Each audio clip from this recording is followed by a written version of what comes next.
After 4 successive away games in different competitions, it'll be a warm welcome back to Emirates Stadium from Mikel Arteta and his players when we face old rivals Manchester United on Sunday.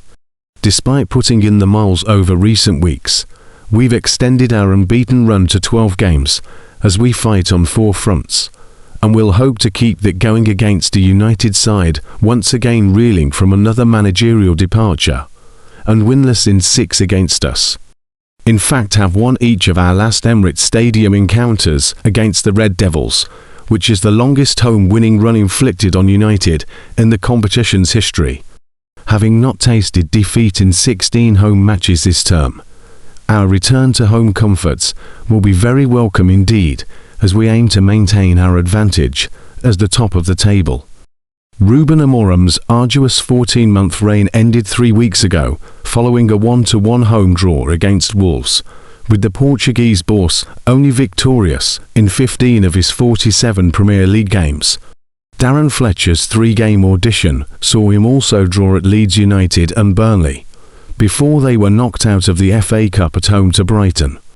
Michael Carrick was handed the job until the end of the season, and had an instant impression on his side as they dominated the Manchester derby to beat their rivals City 2-0 and move into 5th spot, having only lost 1 of their last 10 in the league.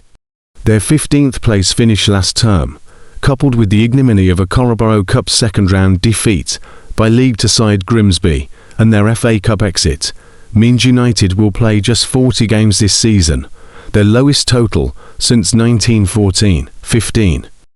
Arteta, Michael coming in will bring new ideas. Always, the intensity rises up. You could see that in the Manchester derby, the kind of behaviours and the game that they played. So we will expect a really tough match, and we'll adapt to that for sure. At the end, the individuals are the ones that make the difference, or the ones that make the game in a certain way, and we're going to try to be ourselves. Be very dominant like we always want to be.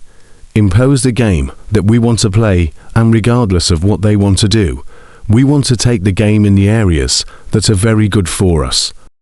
Carrick, I am looking forward to the game.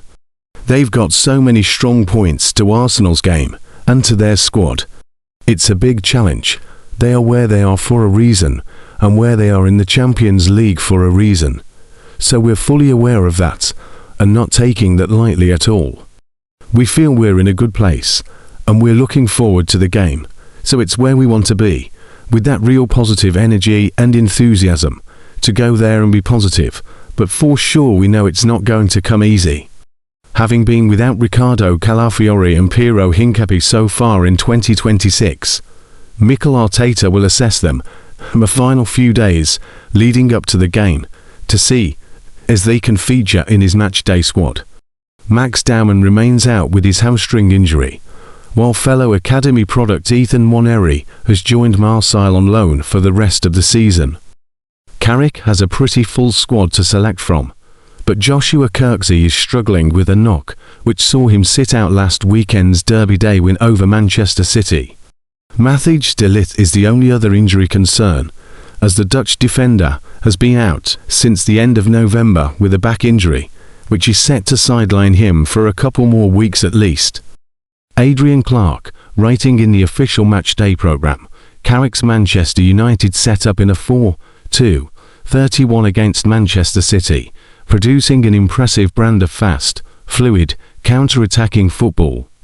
They only had a 32% share of possession, but by breaking up play with tremendous belligerence, they set up a series of dangerous breakaways, making 6 big chances.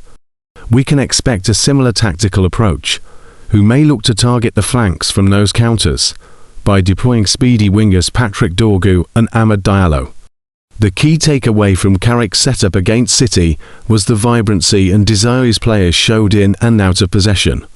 They applied an incredible 584 pressures, way above the norm, to unsettle Pep Guardiola's men, while we must also be wary of switches of play or balls aimed towards their front 3 from deep areas. Over 15% of United's passes against City were long.